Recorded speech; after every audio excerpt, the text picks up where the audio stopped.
¿Tienes dificultades con el subjuntivo imperfecto? Or do you find it tricky to talk about imaginary situations in Spanish? If so, this is the video for you.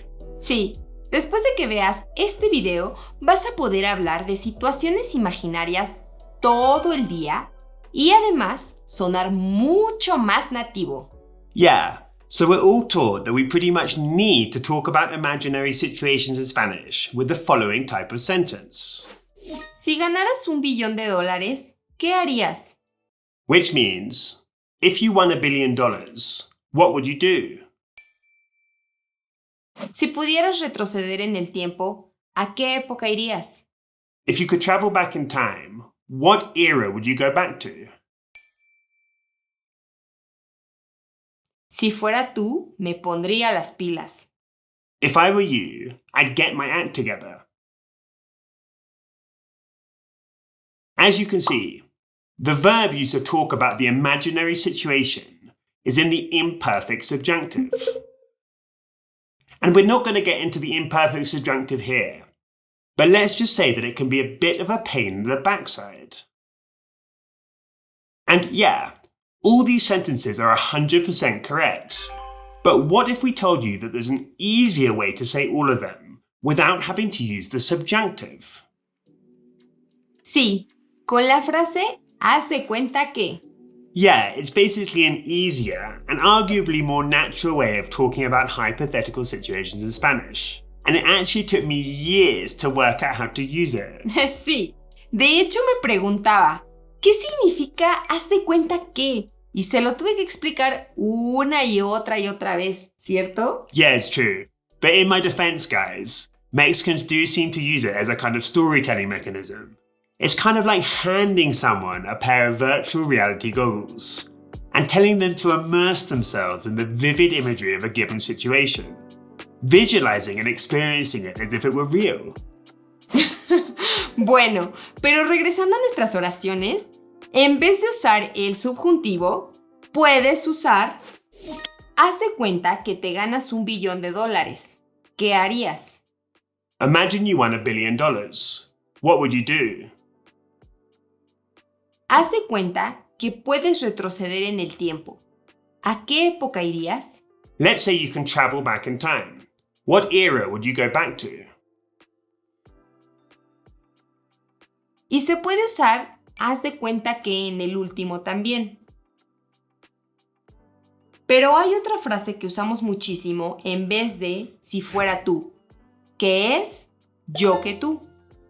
Yeah, probably the best way of saying if I were you in conversational Spanish is yo que tú.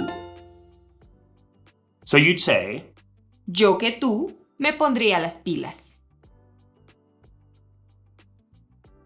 Anyway, back to haz de cuenta que. You could think of it as the Spanish equivalent of imagine or let's say.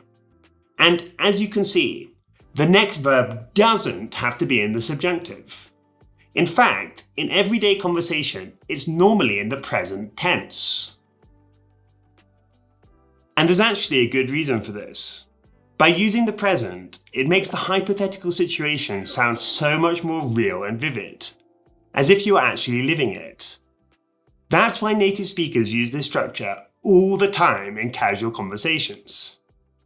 By the way, guys, don't, whatever you do, click off just yet.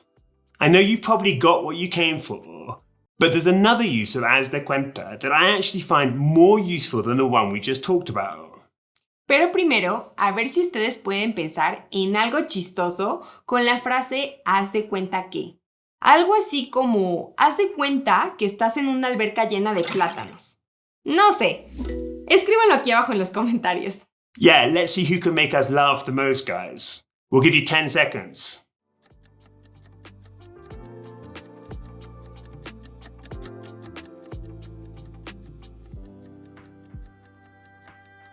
Bueno, también se puede usar haz de cuenta cuando estás explicando cómo es un objeto o una situación y quieres que la otra persona lo visualice mejor. Yeah, this is actually one of my very favorite uses of haz de cuenta. And it's going to seriously come in handy if you've ever struggled to describe what something is like in Spanish, guys. Let's have a quick look at some examples. Haz de cuenta que es como iTunes para los productos Mac. You can think of it like a kind of iTunes for Mac products. O haz de cuenta como unos mayones en forma de jean. It's kind of like leggings in the form of jeans. So, in both sentences, the speaker is trying to explain what something is like by comparing it to something that the other person is already familiar with. And it's probably easiest to just think of these as two set phrases or chunks. So, Haz de cuenta que es como más sustantivo. or, Haz de cuenta como más sustantivo. let's look at some more examples.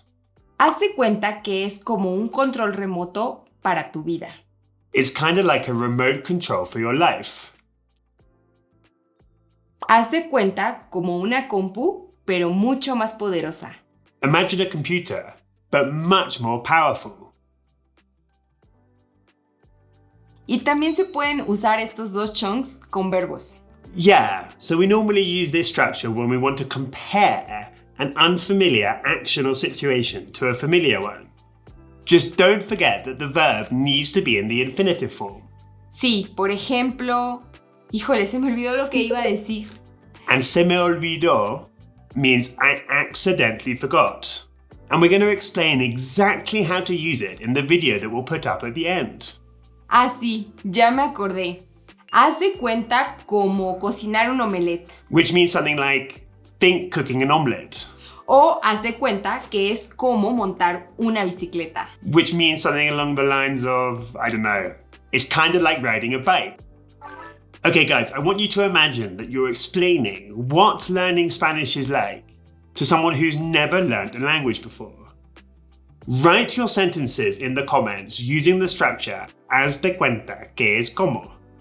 We're going to give feedback on each and every one. Híjole, pues ya se nos fue el tiempo, ¿no?